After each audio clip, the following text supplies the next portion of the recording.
It's been a while, guys, and I'm back. And I'm not back with anything truly exciting. I'm kind of going to talk about something that I've been interested in a lot lately, and that's doing the Bargue drawings.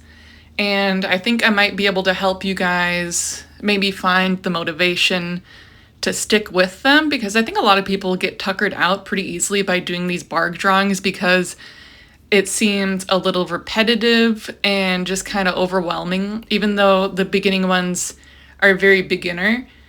I'm actually still in the beginner phase. I've taken like quite a few drawing classes and whatnot, but I want to do the Bargue drawings in order, and I think that's for a good reason. Sorry, this first one is sped up, but this is just the outline, and then the blue one is going to be the refined one, and then that's going to be like the live drawing speed. Anyway, so what was I talking about? I've taken a lot of drawing classes, but I think when it comes to the Bargue drawings, you probably should just start at the beginning. I'm not an expert by any means. I'm not professor grade. Like, I don't know the whole history of the Bargue drawings. I just love drawing, and I find them very satisfying to do. And it seems kind of odd that they're just like, this is step number 1 and then step number 2, but there's a reason behind it. Like, when you're drawing from observation, it's important to find these lines. First of all, you need to find the angles, and then second of all, you need to decide like how far away something is from another thing, like the points of contact and the negative space. So I think what has really helped me improve is really understanding how to block in what I'm seeing, and what's helped with that is kind of like blurring my vision with like the non-Bargue drawing stuff, to see these lines that the Bargue drawings lay out.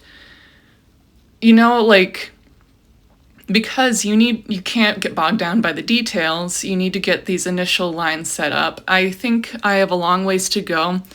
Like the guiding lines, like the big cross in the middle, I don't think I'm using them as well as I could be. So not only I think you should start with the simpler ones because they're just simpler ideas, but also because you need to learn how to train yourself to really understand how to use these Bargue drawings as a tool.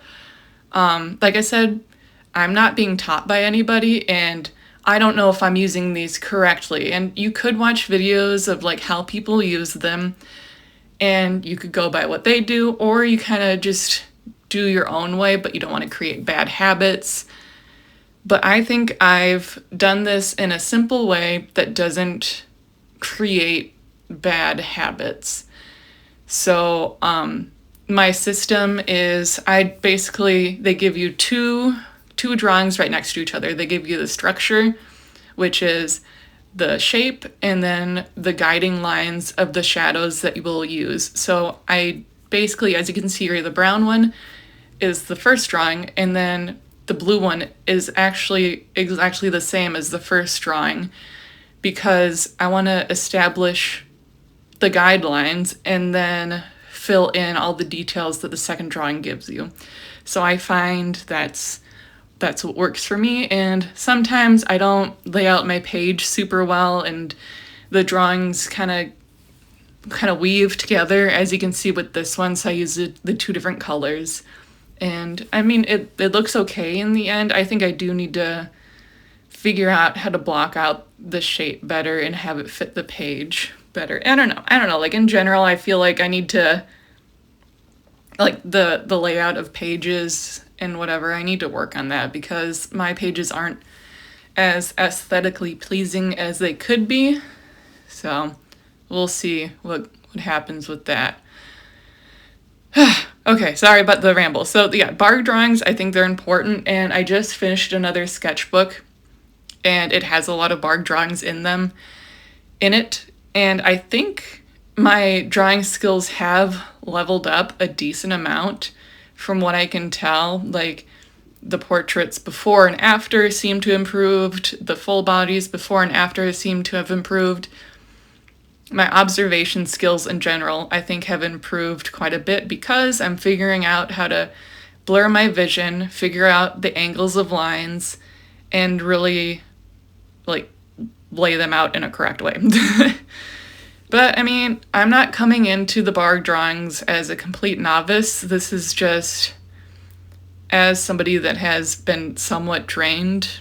It's kind of really forcing you to redo the basics, and that's never a bad thing. Like, even some of these, I feel like I'm going to revisit them in the future because they're so satisfying to do.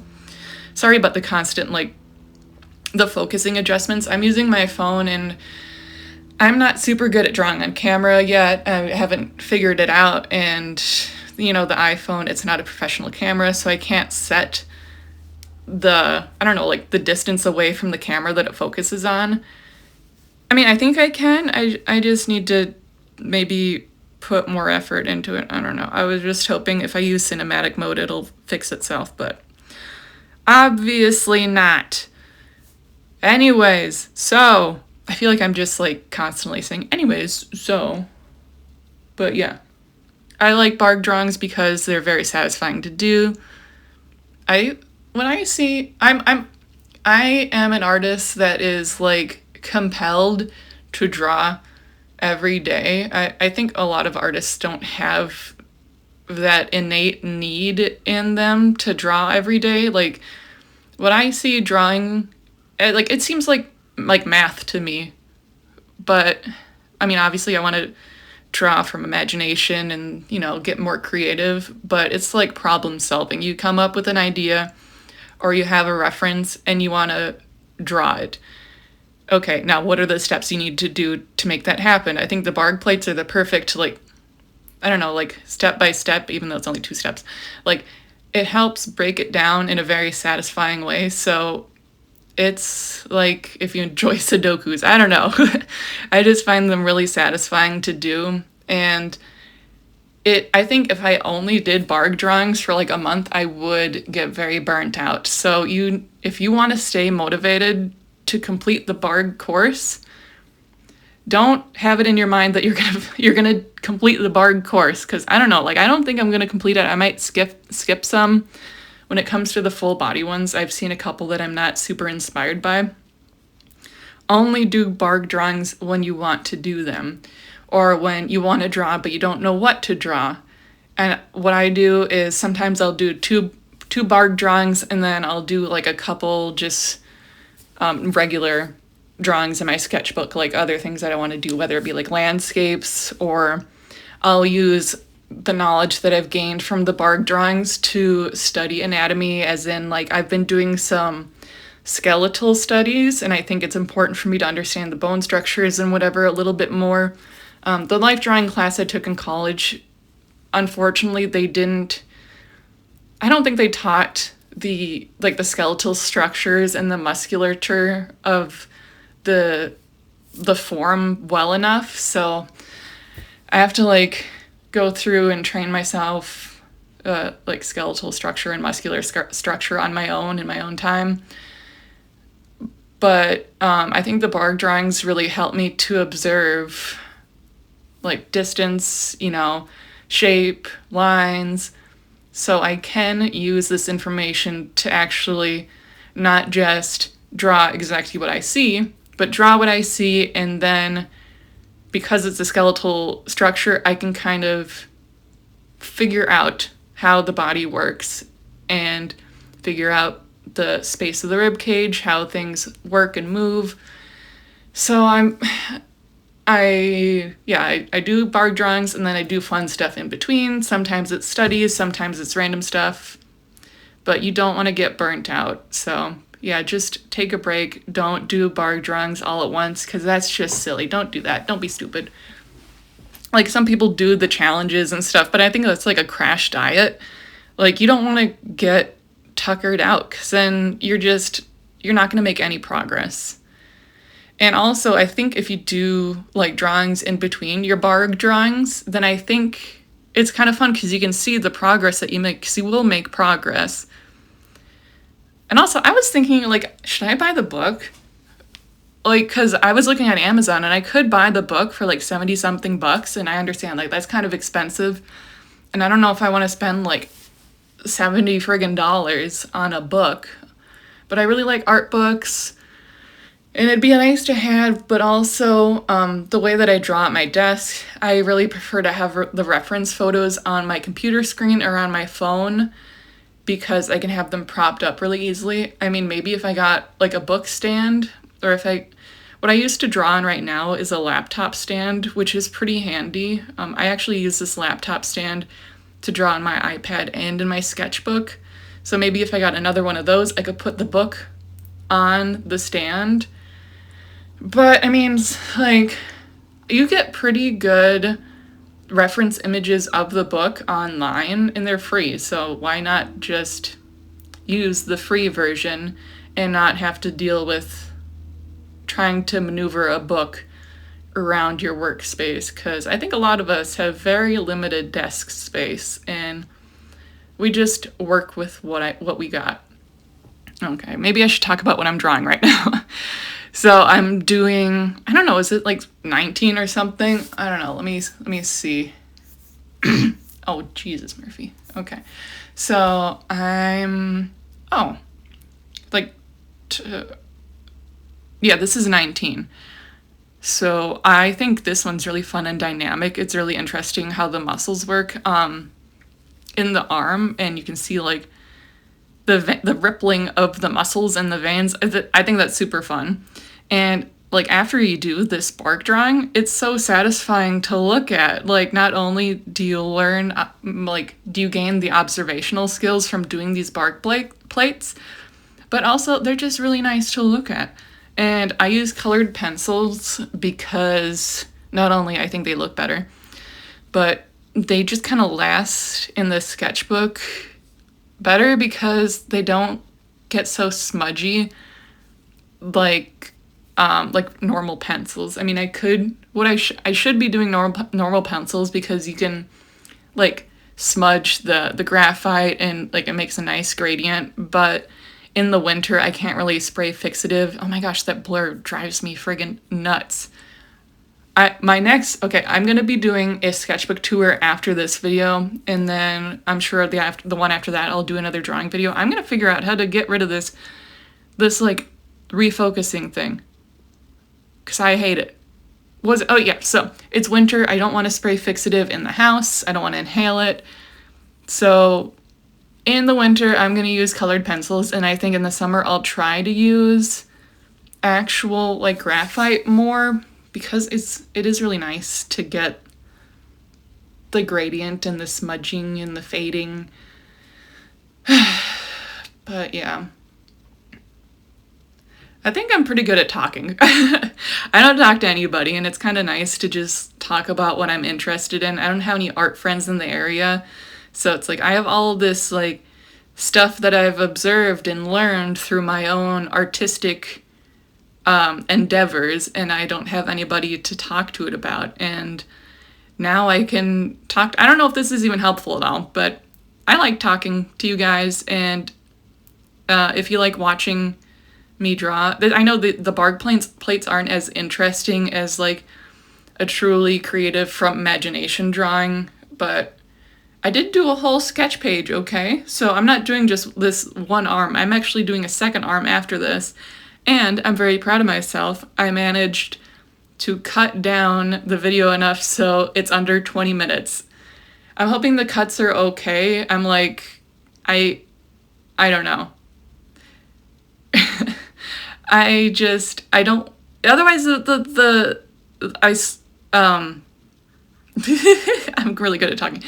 The video would be way too long if I didn't have all these cuts in it, and I even cut away the whole initial sketch of the second arm because I redo it in the blue pencil, because my system, like I said, is basically draw 2 of the first drawing and then you elaborate on the second drawing and fill in all the fun details.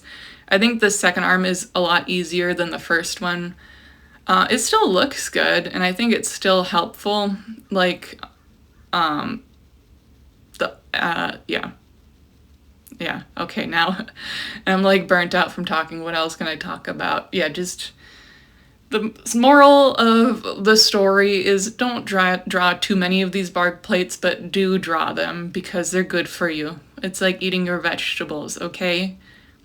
But, you know, sometimes vegetables can taste good. I think the bark plates are very satisfying, and maybe that's just me. Maybe it's because I just inherently enjoy drawing. Like, I don't force myself to draw. Never try to, like, I mean, I do force myself to draw, but it's like kind of like working out. Like, once you get going, you start to get into the groove, and it works.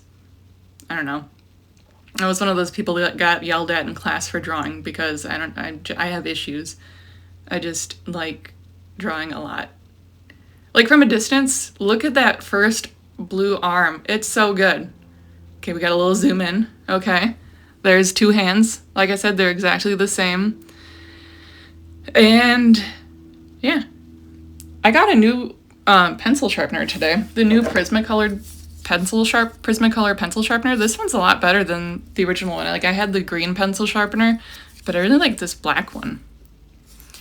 I'm gonna use that soon. Yeah, I really should have done another bark plate just so it's like fresh in my mind to talk more about them. But like they're pretty simple. Okay? They're gonna do good. They're gonna help you. You should do them, and if you don't, I'm gonna yell at you. And you don't want to be yelled at, do you? I don't think so. Yes. What else could I talk about?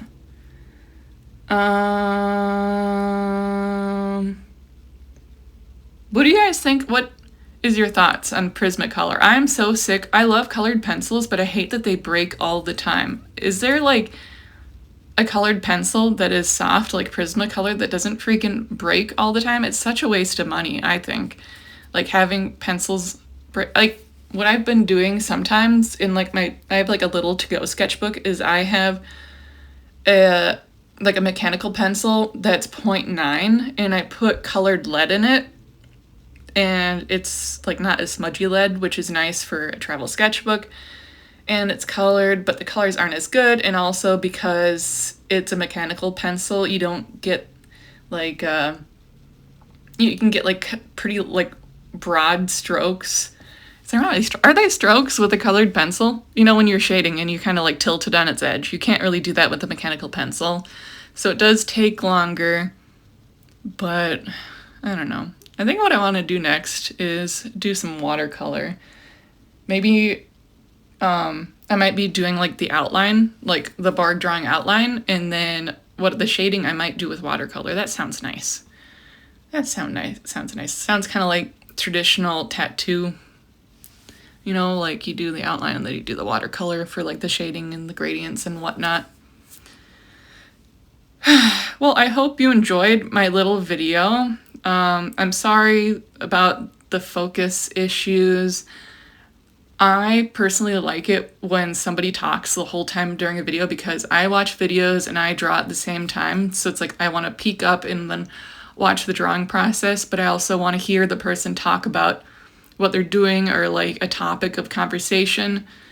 So I hope I succeeded in creating a decent video for you guys to enjoy, and maybe I gave you some inspiration and motivation to do these Bargue plates, because they're very important and they're good for you, and they're famous for a reason, and they will help you. I will guarantee you 100%, if you actually like try, they will help your drawing, your skill level improve, and it will be fun to see the progress. So please do that. Tell me if you like this video, if you have any tips and tricks about filming on the iPhone, because I don't know. I'm a dummy. I can't help it. I'm big dumb. But here's oh wait, no, there's a little bit more. There's a little tiny bit more. We're almost done. Yeah. Do you like my little flame in the background? It's for ambiance, guys, okay? Do you feel like there's an ambiance to this video because I have a fake flame? Possibly. Here's that lovely blur, and that's the whole sketch page. I think it looks nice.